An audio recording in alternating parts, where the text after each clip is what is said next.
So here we are with episode 3 of the Apothecary Diaries. Last episode was pretty fun. Maomao's out here getting herself acquainted with Gyokuyou's lady-in-waiting and being in the Jade Pavilion as well. And it seems like we're getting a case of somebody's walking on the wall at night, so we'll just have to see who's doing it. If you guys like the video, like the video. If you dislike it, dislike it. I do have my full length up on Patreon and early access to non-seasonal and some seasonal shows like this one on the YouTube memberships. Other than that, let us get started. A reward? For what? That's the lady we saw in the beginning? Damn, she just ran. I understand. Oh! Oh, and then here we are. Just a spooky ghost lady.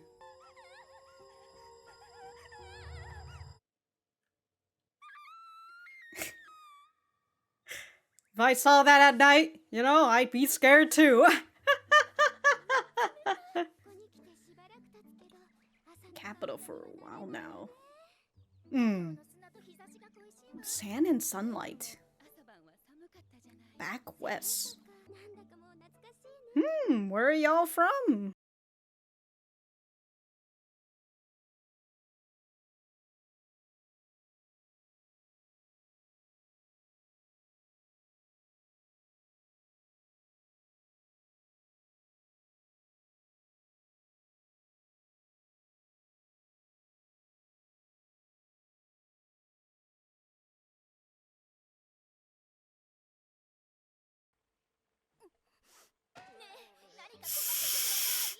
Can't help but feel pity. It just cries. Ooh, the ghosts? The spooky ghosts. I love that she goes back to her friend who's, you know, still working here in the lowly places, you know?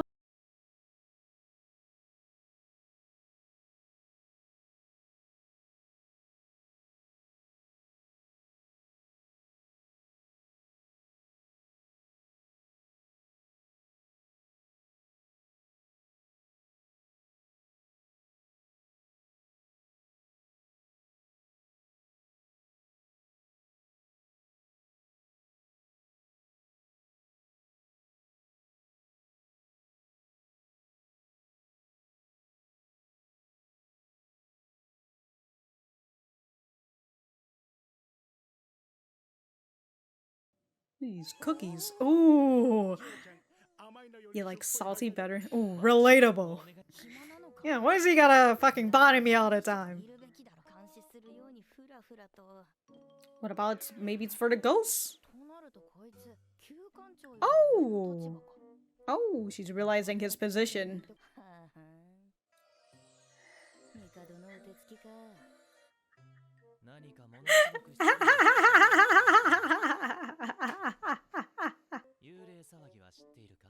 Oh? Sleepwalking. Now that's interesting, not the ghost stuff.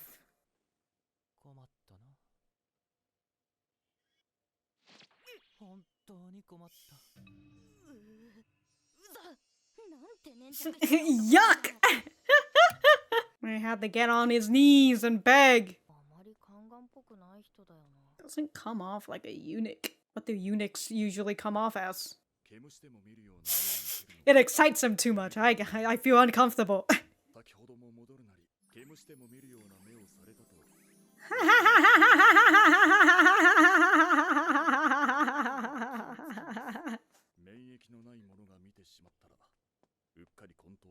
Unprepared saw him like that. It's dangerous for the other people. Oh? We're seeing the spirit. Ah, Fuyou, Fuyou. Okay, that was Liha, but it's Fuyou. That's why they showed her in the beginning, huh? It's been 2 years.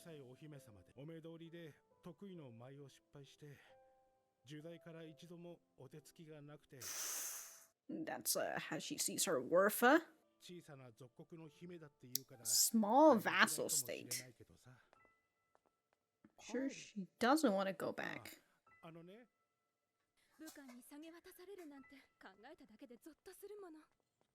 Oh, women are just fucking negotiation tactics. Chess pieces, yeah?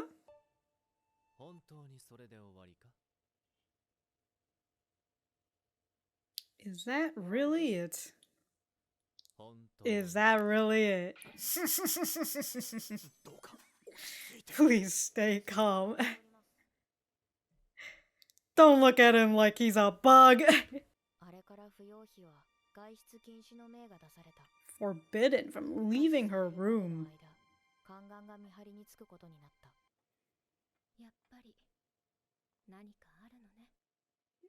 Must be something else about Fuyou, huh?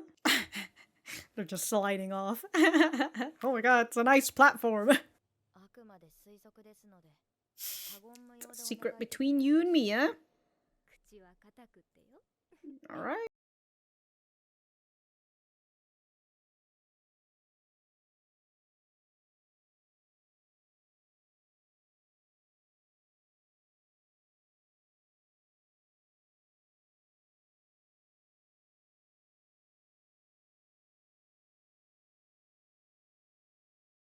Ah.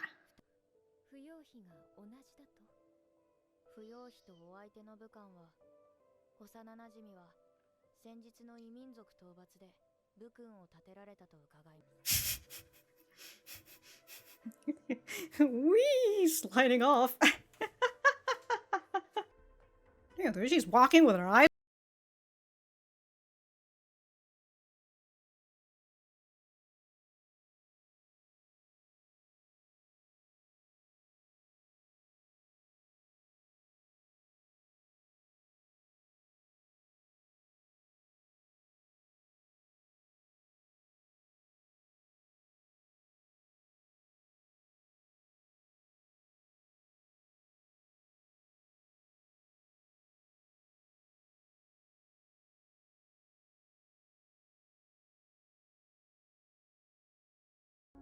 Alright.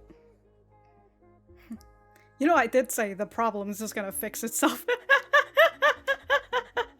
We are going to see who is the woman walking on that wall, and how Maomao is going to come into this, and how Maomao is going to help solve the issue, or if, the issue would just fix itself. Wow, it's a nice sky.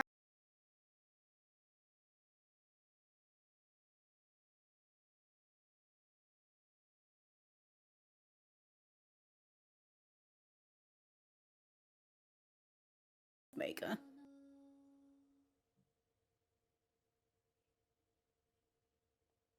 Hmm? Oh, it's the Emperor.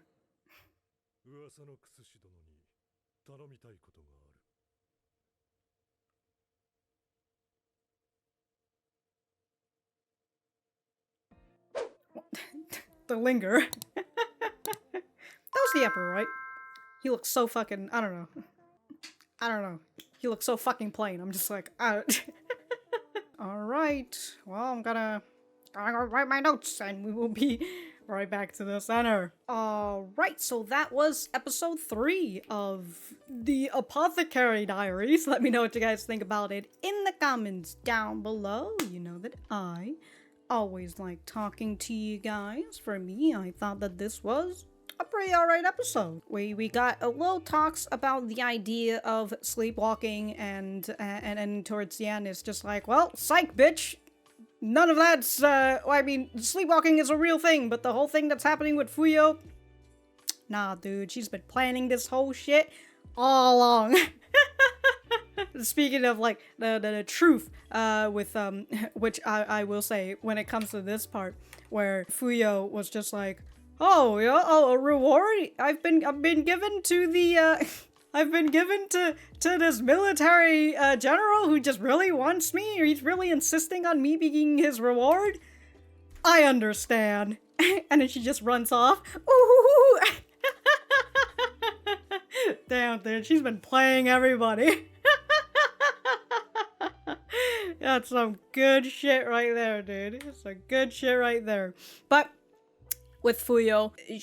She and the military general were childhood friends. You know, they have a genuine love, and before they could do anything with it, she was taken to the rear palace, and in order to not have the emperor, you know, stick his dick in her, she's decided, I'm gonna stumble on my first chance that I get, you know, if I'm supposed to be dancing for this man, and I don't even love this guy, he just wants me to fucking bear his, you know, rear his children. I love that the emperor's just like, this woman stumbles on her first time trying to dance for me, I'm never touching her. She's not perfect. And then there's this whole idea that, well, because she did that, the emperor doesn't touch her, so she remains pure for her boy. And what is it? She ends up, the military general kind of works up to the point where he did some good stuff, and so the emperor wants to give him a reward, and so he insists on getting her as a reward. But it was this idea, you know, speculations, that's what Maomao says, since we don't really know, they don't really know, except we kind of have more of an idea that, yeah, this is most definitely part of all part of their plans. But in the speculation that Maomao gives, is that now that Fuyou is going to be rewarded to this military general, the emperor might have an interest in her, and that's why she's acting sick. So he could be like, "Whoa, ho, ho! I ain't betting with no sick woman." And all I can think about is, wow, dude, the emperor's such the potential of that, right? The emperor's, I mean, okay, alright, I'll get this out before. The emperor's such a fucking dickhead. He's over here like, I'm not interested in this woman. She sucks at dancing. She stumbled, and like, I have no interest in her. But wait, this general guy, he wants her? She might have some sort of, she might have something that he wants, and I want to get it first. Which is just like, damn, dude, man's just out here like, yeah, I want to be first. So bad, dude, so bad. But but then it goes back to the idea of like, perhaps not all these women who come into the rear palace, they actually want to do that. Like, they don't want to actually rear their children, the emperor's children. Right? They don't want to fucking do that. Then we have this whole idea as Maomao is talking with Xiaolan. I think that's her name is, right? Xiaolan. I do enjoy that she still talks to her, despite her now working in a whole different palace, right? She comes back, talks to these people. It's not like she's, you know, I'm not saying that like, oh, suddenly she's in a higher position. She's like, I'm too good for you. I'm not gonna talk to you or whatever. But it is nice that she's still, you know, coming back. Albeit, the way that we see it is that, or the way that I see it, I don't know, I don't want to include you in case you don't agree. She's kind of just coming back for like information, right? Xiaolan's just out here. She hears a lot of things, right? And so she's here to relay information for Maomao. Anyways, yeah, there's this part right here where she was talking about the moat, and she says they say that sunken in the moats are the corpses of concubines who try to escape. And it's just like, oh my god, dude. It straightens that idea of, yeah, not all these women who come to this rear palace, they want to actually bear the children of the emperor. Like, the emperor or whoever works for the emperor just picks, is just like, oh, she looks good, you know, she probably has good genes or whatever, fucking come in. The emperor needs to spread his seed all over everyone. So, sucks, right? It's an unfortunate thing. And I mean, it's not like the emperor gives a fucking shit about any of these women, right? He just cares about them. He doesn't care about them. The only thing that he cares about is he needs these women to spread his legacy, right? Spread its genes, and continue on with whatever dynasty that he has right now. And if they're not useful for that, he's going to give them away as rewards, right? They are essentially his property. And if that's what is going to satisfy his military people, right? Since they're the one who's fighting the wars against these barbarians for him, he's gonna fucking do it, you know? Oh, you want this woman? Fuck it, here you go. If you want, I'll fucking satisfy your shit with this fucking woman. Let me take her off from my trading card, here's the here's the card.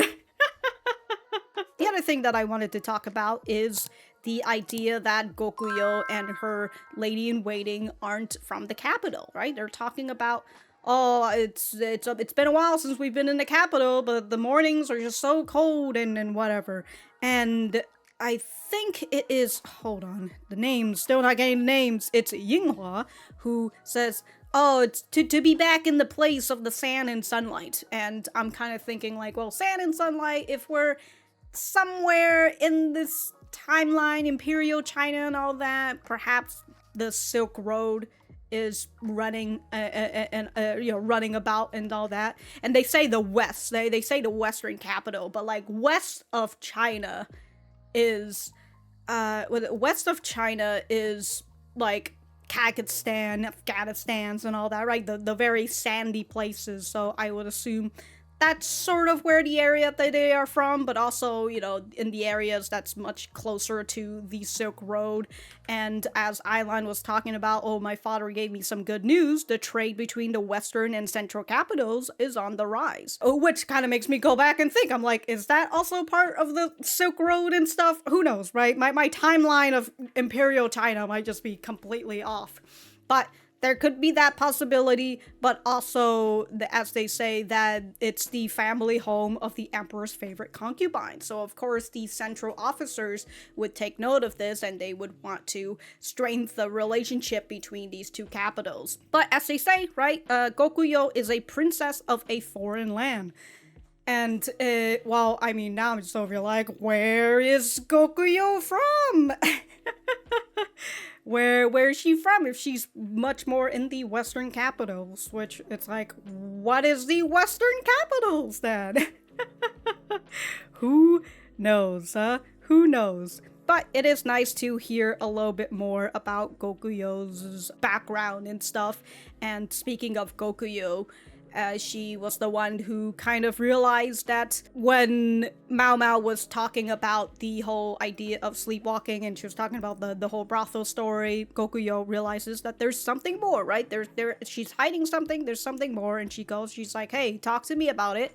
My lips are shut, right? It's just between you and me. So after the truth gets told, and it's the idea that Fuyou and the military general had planned this all along, Gyokuyou says that she, does it make me a terrible woman if I say that I feel envious, or a terrible person if I feel envious of Fuyou? Which, understandable, right? You're a fucking concubine to the emperor, and for the most part, even though people say that you are his favorite concubine, that truly is how you. That's even if you are a favorite, your position is still a concubine, right? You are here to bear his children, and whether he does it whether he I don't believe he has genuine love for Gyokuyou, just like how he doesn't have any fucking love for any of the fucking women that he's taken into the rear palace. So it's it's a sad thought that Gyokuyou feels envious of Fuyou, because it's a genuine love, and it's a love that she probably won't be able to get out of the emperor, because I mean the emperor's just out here boning everybody. Even Maomao was just over here thinking about Jinshi, and just like, why is Jinshi at such a high position? He's a little too young. And she's just like, oh, maybe he's Jinshi is the emperor's personal favorite. The emperor's out here boning everybody. So it's understandable, and it gives you even more glimpse of Gyokuyou as well, as we've been learning a little bit more about her. So it's very nice, and that's pretty much all I wanted to talk about for this episode. The whole mystery of Fuyou and the sleepwalking thing, it's whatever, right? Once you find out the truth, it's whatever. But as I said, it's an alright episode, but I enjoyed it in its own little way. Again, I enjoy that they They're giving me more information about Gyokuyou. Chef's kiss all around. Mwah. You deserve better, Gyokuyou. Anyways, if I have anything else to say, I will write it in the description down below. Thank you guys for sticking around, and I will see you guys in the next episode.